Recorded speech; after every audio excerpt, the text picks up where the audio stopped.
Hey guys, so today's video is going to be on the real number system and how to correctly classify numbers inside of the real number system. This is one thing that always gives middle schoolers a little bit of trouble because of, fully understanding that just because a number goes in one classification doesn't mean that it can also go in another. So anytime we have the real number system, it's going to look like this.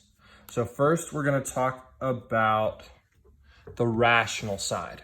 So over here you have to, anytime we're talking about this, you have to remember to run in water naked.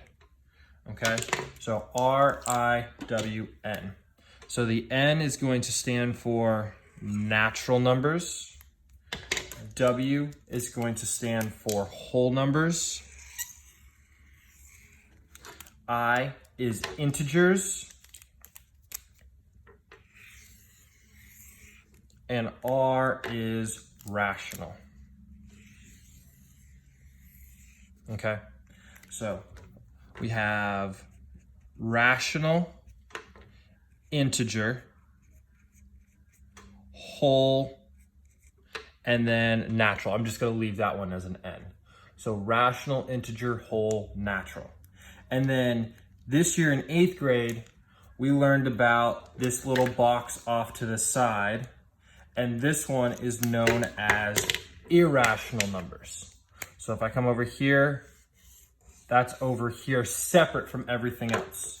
So irrational, I-R, rational. So remember, the root IR means not. And rational literally means that it can be written as a fraction. So this is numbers over here that cannot be written as a fraction. So rational numbers, some examples of rational. These are going that cannot go any further. So what I want you to think about this is we have like an arrow and we're trying to get to the center core as much as we can. Okay, like we're shooting an arrow at this ball. We want to get to the center. Now these barriers are going to stop us if it does not classify as that number or that title. So for example, if I had the number, let's say 3, okay, can I write 3 as a fraction? Yes, so it's rational. Integer is a positive or negative whole number. We know whole numbers are basically the numbers you learned in kindergarten, and natural's even more so. So I can write it as a fraction. It's either a positive, negative whole number. It is a whole number and it is natural. So 3 would go right here in the center circle, okay? Next, let's say I had -3. I can write that as a fraction, -3/1. It is an integer, but is not a whole number. Whole numbers have to be positive. So the furthest a negative number can go is into integer category. So -3 would be right here. Now, just because it's negative does not make it an integer. Let's say that we have -0.5. I can write that as a fraction, right? That's the same thing as -1/2. So it is rational, however, it is not an integer because 1/2 is not a whole number.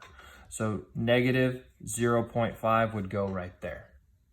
Anything that's a fraction goes in rational, so 1/2 would be an example. Now, you might be asking, what is the difference between whole and natural? The only difference between whole and natural is that 0 is a whole number. Remember, 0 goes in the whole. Every other number that you can think of that you learned in kindergarten that does not have a decimal or anything like that goes in natural. So 1, 5, 20, 739, any natural whole number, those are the same thing. The only difference is that natural does not include 0. Now going to the irrational, you're going to see this one of 3 ways. Number 1, pi. Pi will always be an irrational number because it's 3.1415 and then goes on forever without repeating. So number 2, the second way you're going to see this written is the dot, dot, dot. So anything that has dots afterwards means it goes on forever without repeating. That's the key. So for example, 0.3 repeating. I know because of this bar, every number for infinity is going to be 3. So because of that, and I can predict what's next, that means we can write it as a fraction. And we know 0.3 repeating is equal to 1/3. So if it has the dot, dot, dot, that means we don't know what comes next, so we can't write it as a fraction. That makes it irrational. If it does have the bar, any decimal that has the bar is going to be a repeating decimal, which means it is rational. We can write it as a fraction. And my last one is the square root of a non-perfect square. So for example, if I did the square root of 15. Now we know 3 times 3, or 3 squared, is 9. We know 4 squared is 16. So we know that the square root of 15 is somewhere between 3 and 4. But we don't know what it is. At any time you're talking about square roots, it's going to be a decimal, and this number here is going to go on forever without repeating. Hope this was helpful. Let me know if you guys have any questions.